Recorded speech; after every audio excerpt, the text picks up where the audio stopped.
Now let's begin. Nathan Wallace had learned to read people in rooms where the wrong assessment meant death. 18 years with the CIA's Special Activities Division had taught him that truth lived in the pauses between words, in the twitch of an eye, in hands that moved half an inch too fast. He could break a man's will in 3 hours without leaving a mark, extract confessions from terrorists who'd trained for years to resist, and disappear from a country before anyone knew he'd been there. But none of that training had prepared him for suburban Maryland at 2 in the morning, staring at his wife passed out on the couch with an empty vodka bottle on the floor. Jessica Wallace, née Erickson, had been sober for 6 months when they met. That was 11 years ago, back when Nathan was transitioning out of field operations into training roles. She'd been sharp, funny, working as a nurse practitioner with a past she'd owned and overcome. Or so he'd thought. The relapses started small after their son was born. A glass of wine at dinner became 2, then a bottle, then the vodka she hid in the laundry room. Nathan had tried everything. Rehab, therapy, Al-Anon meetings where he sat with other exhausted spouses learning that you couldn't save someone who wouldn't save themselves. He'd taken the training position at the farm to be home more, to be present for their son, 8-year-old Lucas. 3 days a week, he taught interrogation techniques to fresh recruits who thought they were tough until Nathan showed them how little they actually knew about human psychology. The other 4 days, he was Lucas's father, school pickup, homework, little league, the parent who showed up. Jessica's parents, Vernon and Edith Erickson, had offered to help. Vernon was retired military, Army Ranger turned defense contractor. The boy needs discipline, he'd said. Structure. Not coddling. Nathan should have seen the signs. Should have recognized the control tactics, the way Vernon inserted himself into every decision about Lucas. How he criticized Nathan's soft parenting, implied that 18 years in Black Ops somehow made Nathan less of a man than Vernon's 20-year Army career. Should have questioned why Jessica became more erratic after visits to her parents' house in Bethesda, while Lucas had started flinching at sudden movements. But Nathan had been trained to hunt foreign enemies, not to see the predator in his own family. The call came at 3:17 a.m. on a Friday in late November.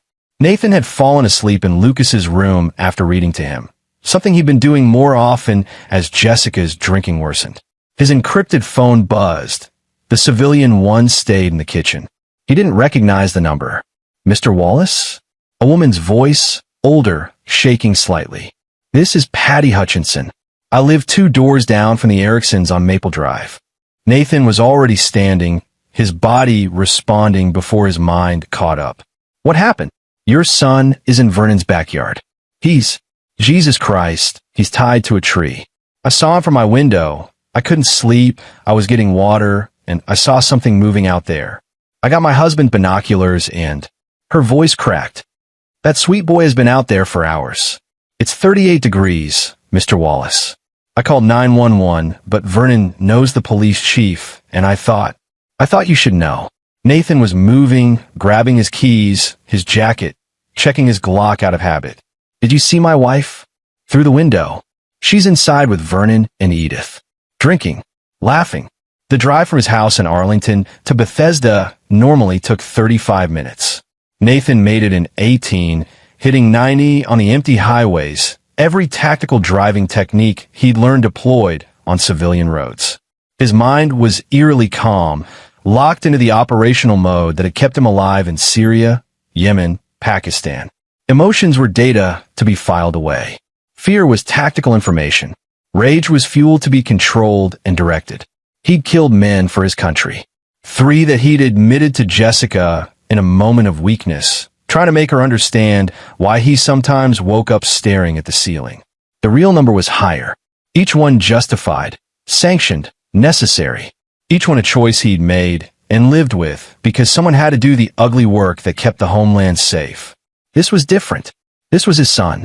Vernon Erickson's house sat on 2 acres, a colonial revival with a manicured lawn that Vernon maintained with obsessive precision. Nathan parked on the street and approached the side gate, not bothering with stealth. The backyard was dark except for the porch light, and there, tied to the old oak tree near the property line, was Lucas. Nathan's training shattered. His son was zip-tied to the tree, arms behind his back, wearing only his pajamas. His lips were blue, his small body shaking violently, and his eyes were closed. Nathan ran, dropping to his knees, checking for a pulse. They're weak but steady. Lucas's skin was ice-cold, his breathing shallow. Hypothermic. Stage 2, maybe 3. Minutes mattered. Hey, buddy. Daddy's here. Nathan's voice was steady as he pulled out his pocket knife and cut through the zip ties. Lucas's eyes fluttered open, unfocused and glassy. I've got you. You're safe now. The back door opened. Vernon Erickson stepped out onto the porch, still wearing his dress shirt and slacks from whatever dinner they'd had. He was 62, barrel-chested, with a gray crew cut and the kind of posture that screamed military even in civilian clothes. In his right hand, he carried a hammer. He was laughing. Soldier Boy finally showed up. Vernon's voice was loud, slurred slightly. Took you long enough. The boy's been my personal toy since noon. Had to teach him some respect. Something you clearly don't know how to do. Nathan lifted Lucas, cradling his son's frozen body against his chest. His son weighed 53 pounds, light enough that Nathan could fight while holding him if necessary. He walked toward his car, not looking at Vernon, every movement deliberate and controlled. Vernon came down the porch steps, hammer still in hand. What are you going to do about it, huh? You going to report me? I know Chief Reynolds personally. I donate to his campaign. Who do you think he'll believe? A decorated ranger or some spook who probably tortures people for a living? Nathan stopped, turned, looked at his father-in-law with the same expression he'd used on a Syrian colonel who'd thought diplomatic immunity would protect him. Said nothing. Vernon's smile faltered. Just for a second, something primal in his brain recognized what 18 years of real violence looked like when it was focused entirely on you. Nathan put Lucas in the back seat, wrapped him in an emergency blanket from his trunk, and started the engine to get the heat running.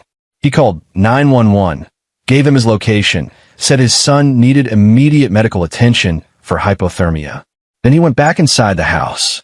Jessica was on the couch, vodka glass in hand, her eyes barely focusing when Nathan entered.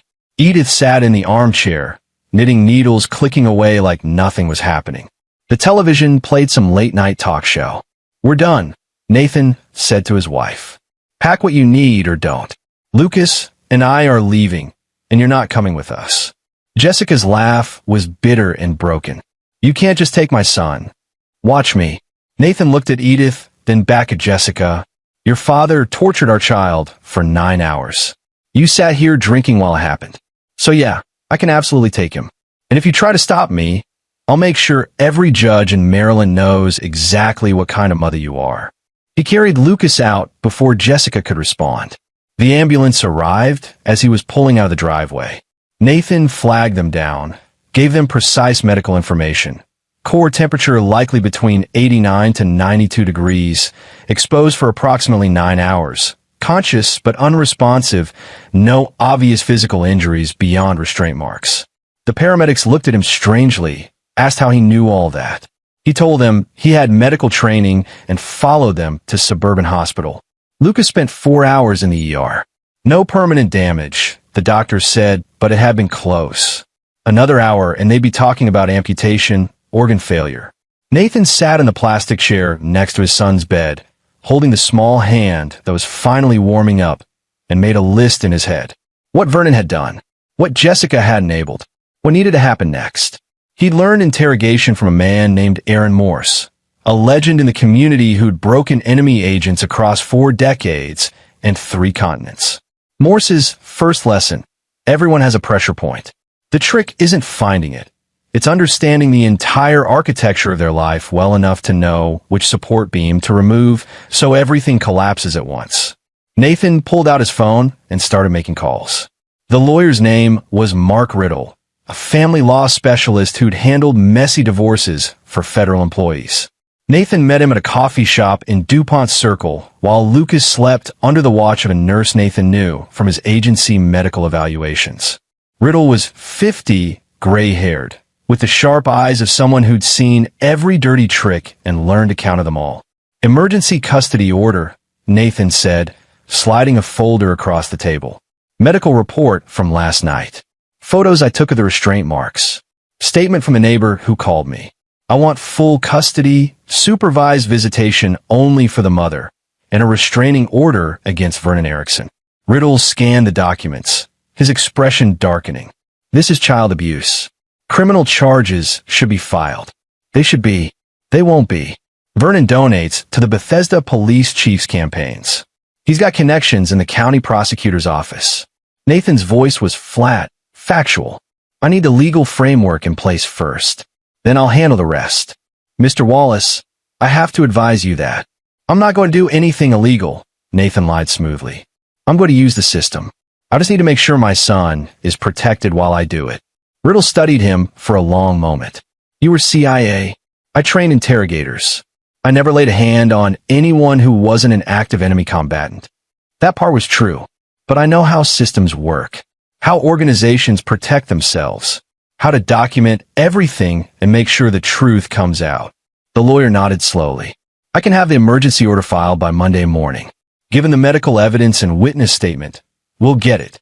The mother's addiction history helps our case. But Mr. Wallace, if Vernon Erickson is as connected as you say, this is going to get ugly. I'm counting on it. Nathan spent the weekend at a hotel near the hospital with Lucas, who barely spoke except to whisper, "I'm sorry," over and over until Nathan held him close and promised that none of this was his fault. On Sunday afternoon, while Lucas watched cartoons, Nathan made another call. Byron Atkins. The voice on the other end was gravel and smoke, a man who'd spent 3 decades running operations in places that didn't officially exist. It's Wallace.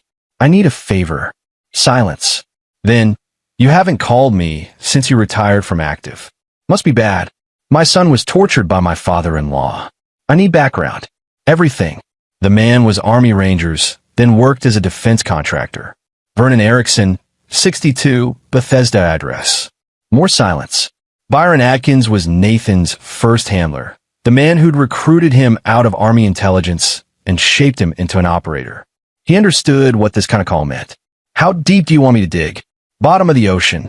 I want to know every classified contract he worked, every deployment, every incident report. If he's got skeletons, I want the graveyard map. This is personal. Yes. Good. Personal means you'll be thorough. I'll have something for you in 48 hours. Atkins paused. Nathan, be careful. Men like Erickson, they don't go down easy. And if he's got official protection, you're walking into a minefield. I've walked through worse. He hung up and returned to Lucas, who'd fallen asleep on the hotel bed. Nathan sat in the chair by the window, watching his son's chest rise and fall, and allowed himself 30 seconds to feel the rage he'd been compartmentalizing since Friday night. Then he filed away again, converted it into something useful, and started planning. Monday morning brought the emergency custody order. The judge took one look at the medical photos and witness statement and granted it immediately, along with a temporary restraining order requiring Vernon to stay at least 500 feet from Lucas. Jessica was granted supervised visitation rights, contingent on completing a 30-day inpatient rehab program. She didn't show up to the hearing. Tuesday afternoon, Byron Atkins sent an encrypted file. Nathan read it once, then read it again, and felt something cold and precise settle into his chest. Vernon Erickson's service record was decorated. Silver Star, Bronze Star, multiple commendations. But there were gaps. 6 months in 1989 that had no official explanation. Deployment to Colombia in 1992 that ended with an early return and a closed file investigation. A defense contractor position that placed him in Afghanistan and Iraq during the rendition program years, working for a company that provided enhanced interrogation support services at black sites. Vernon wasn't just a cruel man. He was a professional. He'd learned how to hurt people for his government, then sold those skills privately. The hammer he'd carried Friday night wasn't a prop. It was a tool he knew how to use. And buried in the file was something else. A pattern of complaints. 3 different contractors who'd worked with Vernon had filed reports about his conduct. Excessive force, unauthorized interrogations of local civilians, suspected torture of detainees that went beyond sanctioned techniques.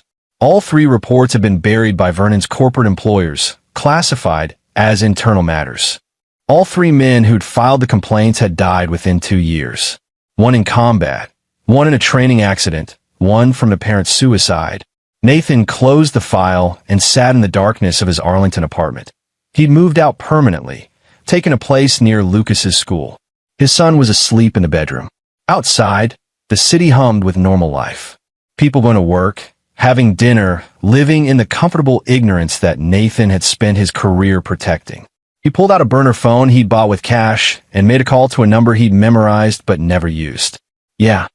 The voice belonged to Chris Sanderson, a man Nathan had worked with in Yemen. Sanderson didn't work for the government anymore. He worked for people who needed things done quietly. It's Wallace. I need eyes on someone. Complete surveillance package. 24/7 coverage. Full documentation. I need to know everywhere he goes, everyone he talks to, everything he does. Target. Nathan gave him Vernon's information. Timeline. Starting now. Indefinite duration. I'll pay double your rate. This is personal. Everyone kept saying that. Yes. Then I'll do it for the standard rate. Nobody tortures kids and gets away with it. Send me the file you've got on him. I'll have a team in place by tomorrow. Nathan sent the encrypted file and leaned back in his chair. The pieces were moving into position. Legal protection for Lucas. Background information on Vernon. Active surveillance. Now he needed one more element. He needed to understand exactly who Vernon Erickson was, what he feared, and how to dismantle his entire life piece by piece. He needed to do what he'd done to terrorists in rooms that didn't exist on any map. He needed to break him. The call came 72 hours after Nathan had found Lucas tied to that tree. He was at Lucas's school, watching his son's 4th grade class through the window, making sure he was okay. His phone buzzed, local number, Maryland area code. Mr. Wallace? This is Detective Taylor Shepard, Montgomery County Police. We need to talk about Vernon Erickson. Nathan's pulse didn't change. What about him? He's missing. Been gone since Monday night. His wife filed a report this morning. And Mr. Wallace. The detective's voice carried something Nathan recognized. The tone of someone who'd seen something they couldn't explain. Who the hell are you? What did you do? Because whatever you did, you shouldn't have gone this far. Nathan smiled. Not a pleasant smile. The smile of a man who'd spent 18 years learning exactly how far was far enough. I'd like to come in and discuss this, detective. But I'm going to need to bring my lawyer. Would 2 o'clock work for you? He hung up before Shepard could respond, called Mark Riddle, and began the next phase of his plan. Because Vernon Erickson wasn't missing. Vernon Erickson was exactly where Nathan wanted him to be. The Montgomery County Police Department's headquarters was a modern building on Edison Park Drive, all glass and steel designed to look transparent and trustworthy. Nathan arrived with Riddle at 1:55 p.m., dressed in a suit, carrying a leather folder full of documents. He'd left Lucas with a trusted agency colleague's wife, a former analyst who knew how to spot surveillance and had a concealed carry permit. Detective Taylor Shepard was 43, black, with 15 years on the force and the kind of intelligent wariness that came from seeing too many cases go sideways. He led Nathan and Riddle to an interview room. Nathan noted the cameras, the two-way mirror, the placement of furniture designed to make subjects uncomfortable. Mr. Wallace, where were you Monday night between 8 p.m. and midnight? At home with my son. We ordered pizza from Angelo's at 7:30, watched 2 episodes of a nature documentary, and went to bed around 9. I can provide phone records showing my location. Can anyone verify that? My 8-year-old son, who I recently obtained emergency custody of after my father-in-law tortured him for 9 hours. Nathan slid a folder across the table. Here's the custody order, medical reports, and restraining order against Mr. Erickson. I assume you've seen the incident report from Friday night. Shepard's jaw tightened. We responded to the call. Mr. Erickson claimed it was a misunderstanding. Chief Reynolds advised that a decorated veteran with political connections shouldn't be charged for zip-tying a child to a tree in freezing weather. Nathan's voice was ice. Yeah, I'm familiar with how that works. Riddle cleared his throat. Detective, unless you're charging my client with something, I'd like to know why we're here. Shepard pulled out his own folder. Vernon Erickson was last seen Monday night at 10:47 p.m. by his wife. He told her he was going for a drive. His truck was found this morning in the parking lot of Great Falls Park. Keys in the ignition, phone on the seat. No signs of struggle. But he pulled out a photo and placed it on the table. This was taped to the steering wheel. Nathan looked at the photo. It showed a piece of paper with a single word written in block letters, confession. And this, Shepard continued, producing another evidence photo, was in the glove compartment. A USB drive, labeled with a date, November 2024. You haven't looked at what's on it yet, Nathan said. It wasn't a question. Tech Division is working on it. Could be evidence, could be bait. But here's what's interesting, Mr. Wallace. The neighbor who called you Friday night, Patty Hutchinson, she mentioned that you were CIA or something. So I made some calls, talked to some federal contacts, and you know what I found? Nothing. 18-year gap in your work history that nobody will talk about. You work for the government in a capacity that's classified, doing things that are classified, and now Vernon Erickson, who also worked classified contracts, is missing. Nathan met Shepard's eyes. Are you accusing me of something, detective? I'm trying to figure out if I should be looking for a body or if this is something else entirely. Because the chief wants this buried. He's already talking about how Vernon probably went on a bender, how he'll turn up in a few days. But I've been doing this long enough to know when something doesn't smell right. Shepard leaned forward. So I'm going to ask you directly. Did you kill Vernon Erickson? No. Nathan's voice was absolutely steady, his body language open and relaxed. He'd passed polygraphs while lying about operations that would start wars. This was easy.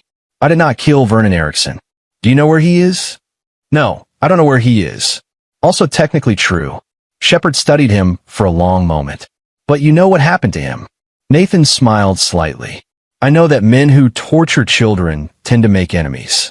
I know that Vernon Erickson worked in enhanced interrogation during the rendition program.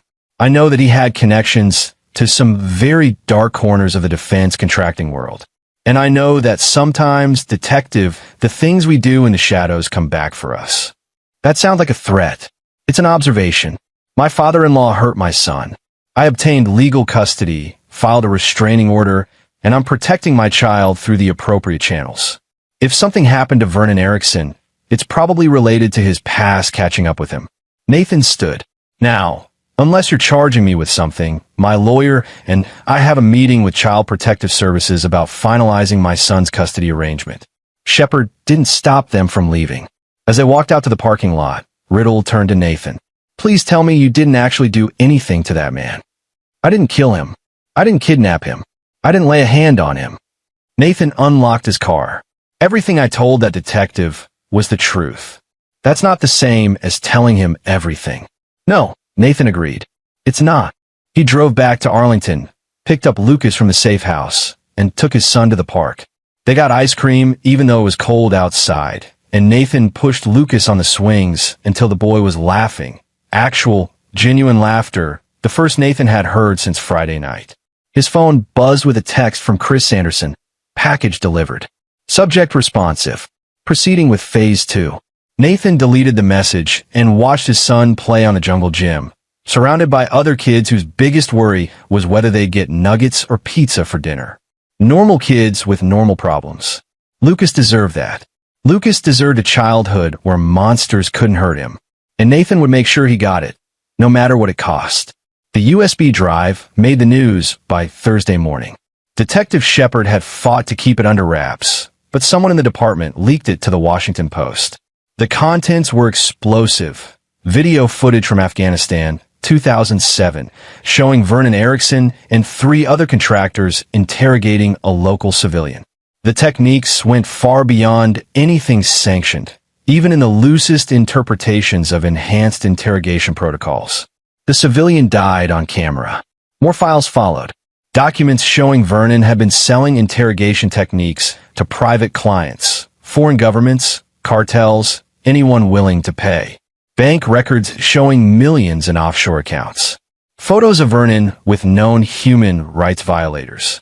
By Friday, the FBI had opened an investigation. The media was camped outside the Erickson house in Bethesda.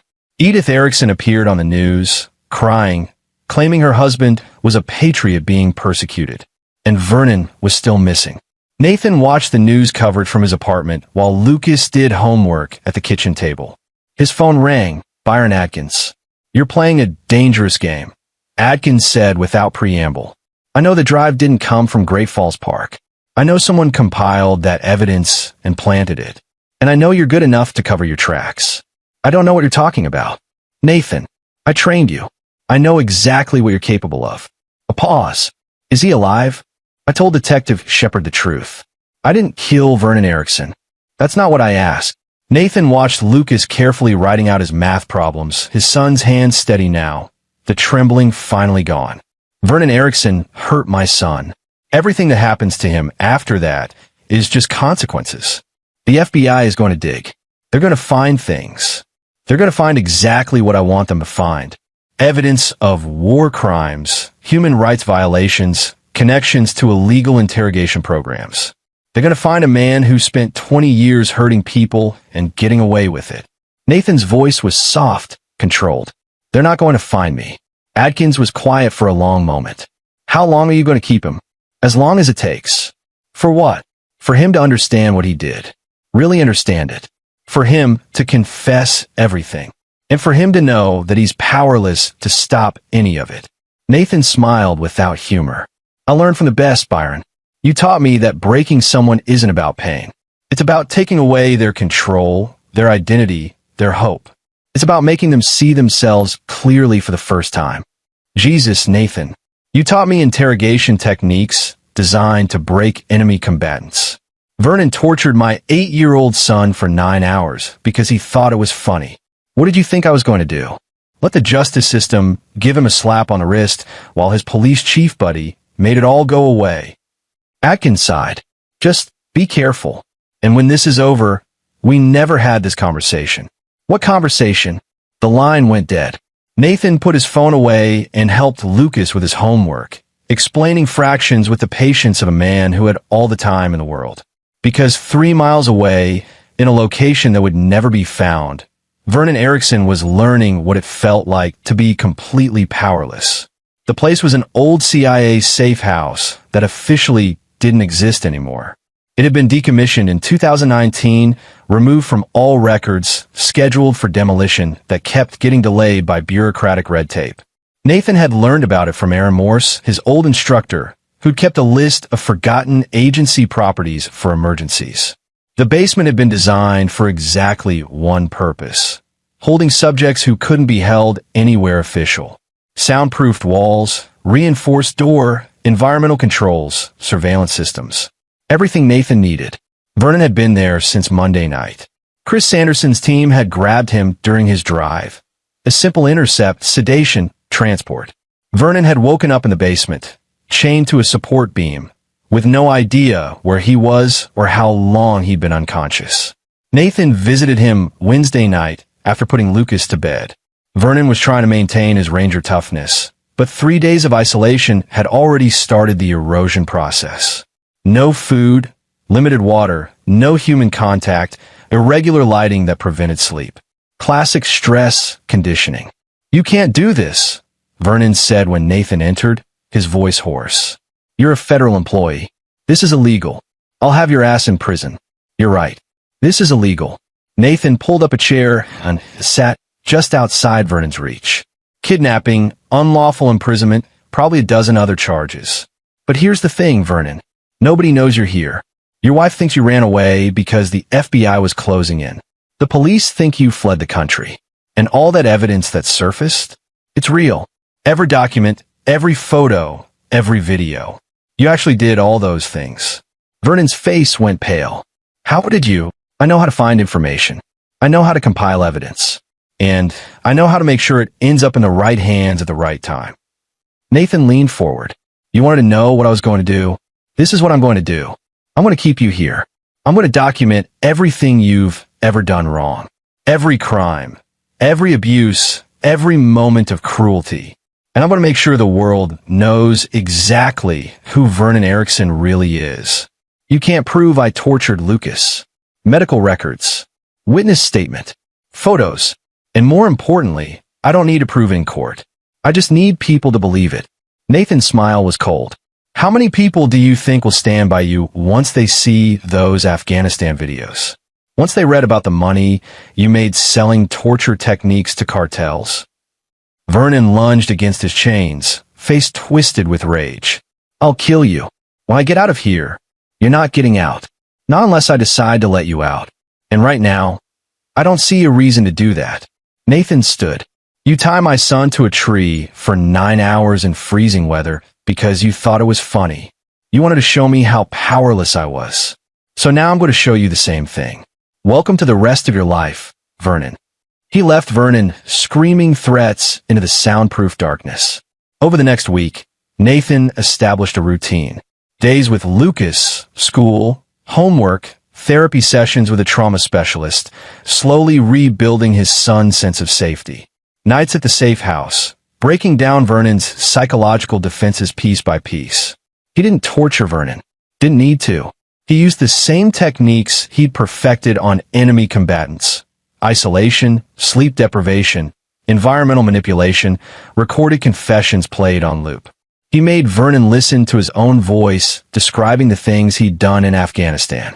Made him watch footage of Lucas being untied from that tree, lips blue, body shaking.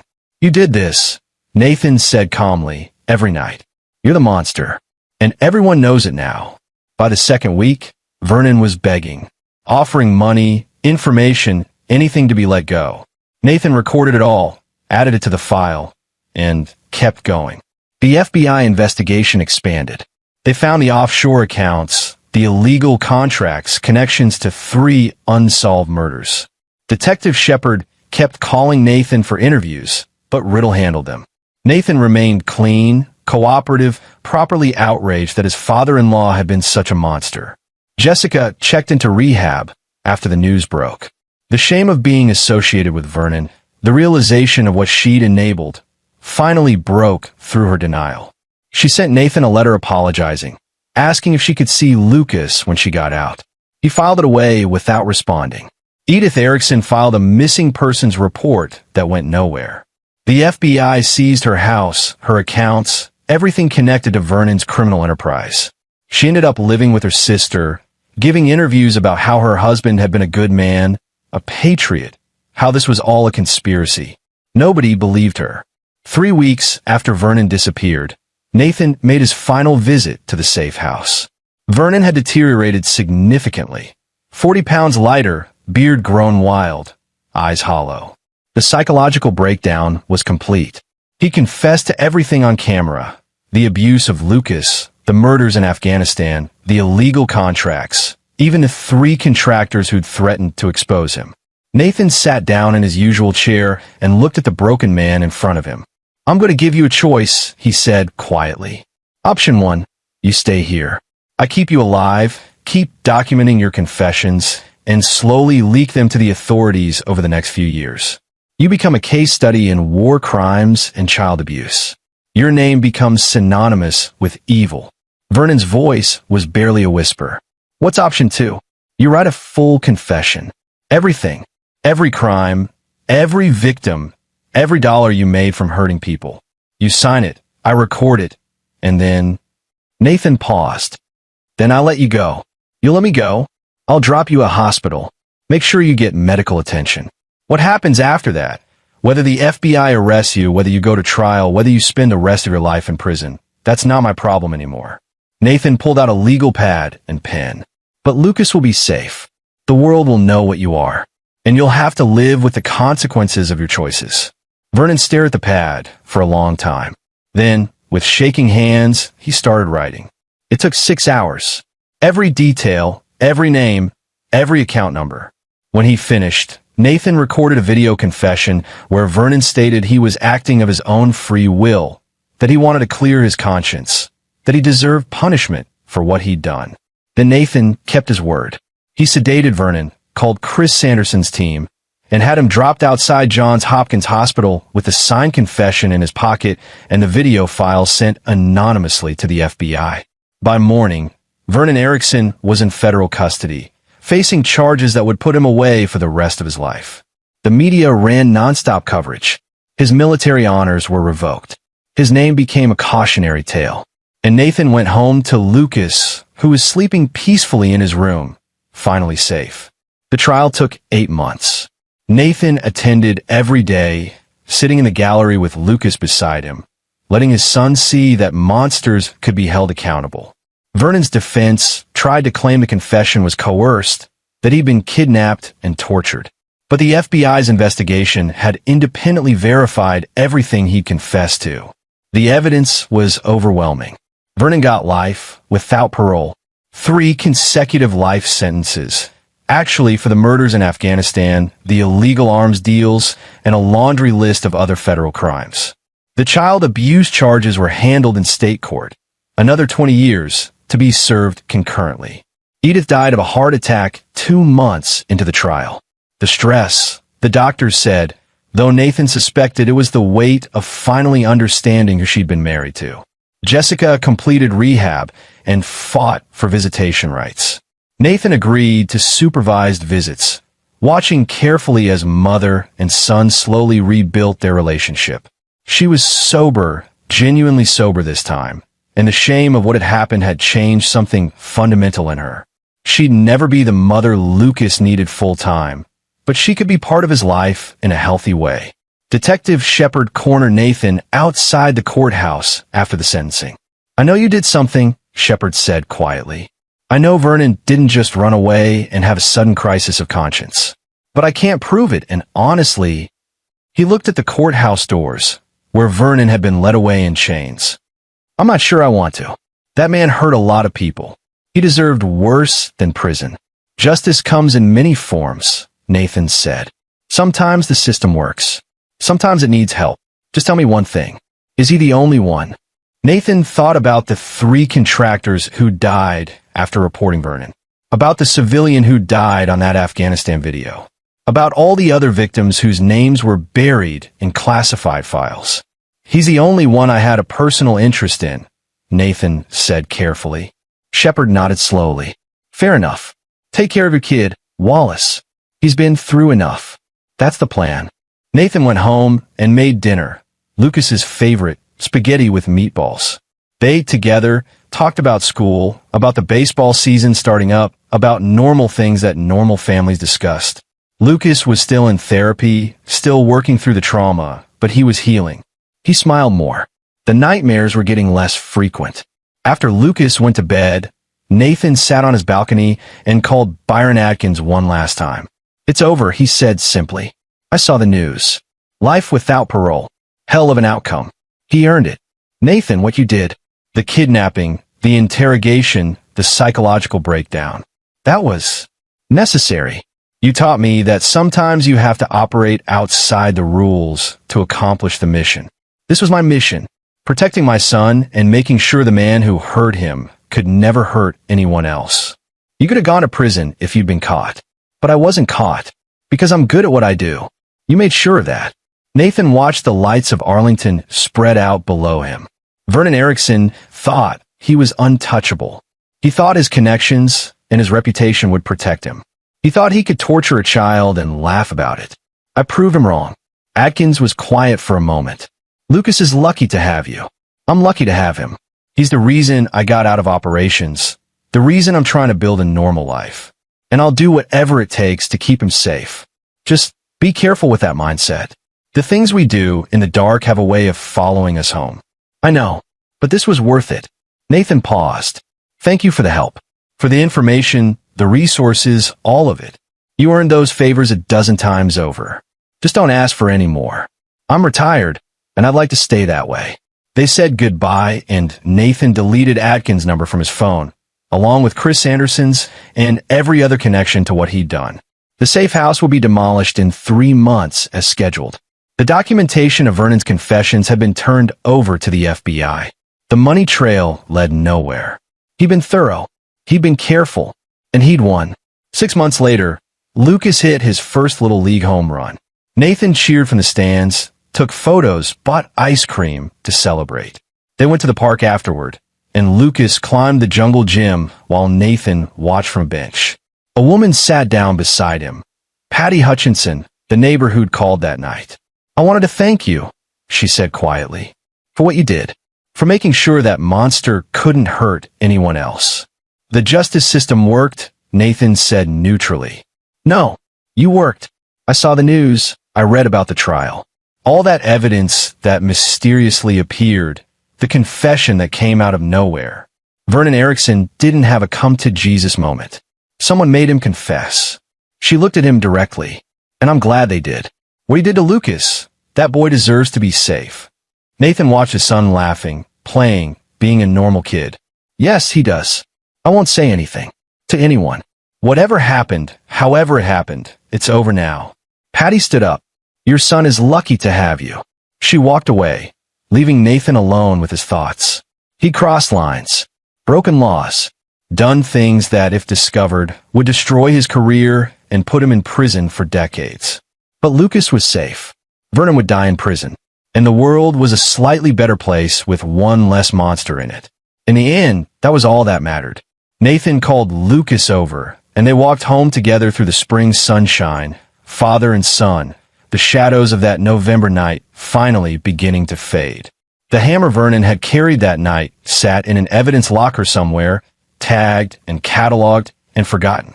But Nathan remembered it. Remembered the sound of Vernon's laugh, the cruel pleasure in his eyes, the absolute certainty that he would face no consequences. He'd been wrong about that. And Nathan would spend the rest of his life making sure Lucas never had to be afraid again. Whatever it took. However far he had to go. Because that's what fathers did for their sons. That's what Nathan Wallace did. And if anyone ever tried to hurt Lucas again, they would learn the same lesson Vernon had learned. There are some men you don't cross, some lines you don't step over, and some 8-year-old boys who have fathers willing to burn the world down to keep them safe. Nathan had found his son tied to a tree with blue lips and a broken spirit. 3 months later, the man responsible was in prison for life, his reputation destroyed, his crimes exposed to the world. Justice had been served. And if the path to that justice had taken Nathan Wallace through darkness that would have shocked the good people of Arlington who saw him coaching Little League and making school lunches, well, that was a burden he'd carry gladly. Some shadows were worth walking through. Some monsters needed to be hunted. And Nathan Wallace had always been very, very good at his job. Lucas hit another home run 2 weeks later. The team won the playoffs. Summer came, warm and bright and full of promise. And in a maximum security federal prison, Vernon Erickson sat in a cell measuring 8 by 10 feet, with nothing but his memories and regrets, finally understanding what powerlessness really felt like. Nathan never thought about him again. He had better things to do, like being a father. This is where our story comes to an end. Share your thoughts in the comments section. Thanks for your precious time. If you enjoyed this story, then please make sure you subscribe to this channel. That would help me a lot. Click on the video you see on the screen, and I will see you there.